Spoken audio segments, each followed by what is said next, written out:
I'm always exhausted. I'm always getting sick. Definitely more tense than usual. My sleep is so. I feel super cynical and detached from everything. I'm irritable.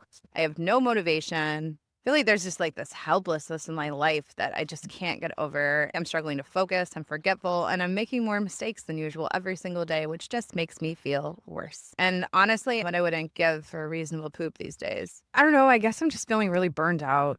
Like everything is so overwhelming and taxing, and it just doesn't even feel like there's a lot of point anymore. Yeah, all that tracks with burnout. Burnout often makes us feel like we have no control over the situation, apathetic to even trying, and overwhelmed by just existing. But you can't give up.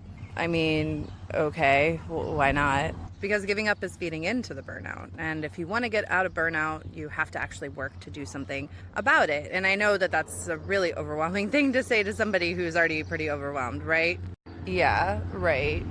But the truth is that when we're overwhelmed, we often want to think about like the big things that need to change, the macro things, often a lot of the times the things that are outside of our scope of control. But that's not really where we should be focusing because that just leads us to more overwhelm, more apathy, and yes, more burnout. What do you mean what's in my control? What are you talking about? Well, you know exactly what I'm talking about because it's the thing I'm always talking about, which is how are you coping? What are you doing to actually take care of yourself in this season of overwhelming existential uncertainty, amongst other life stuff?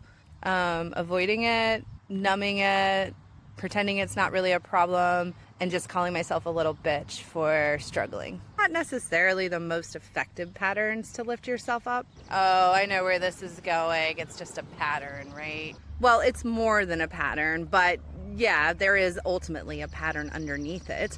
And it's important when you find yourself struggling with these feelings of being really worn down, overwhelmed, and apathetic about your ability to change things in your life that you shift your focus from the big, overarching, maybe outside of your control problems to the smaller, more self created, more in your control behaviors that you can change. It's okay to be burned out.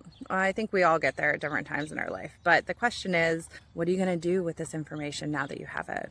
Continue to ignore it and be stuck in burnout, or avoid it and never actually deal with it, or just blame yourself for it, or actually take some steps to get back to enjoying life? I think it's worth taking some steps.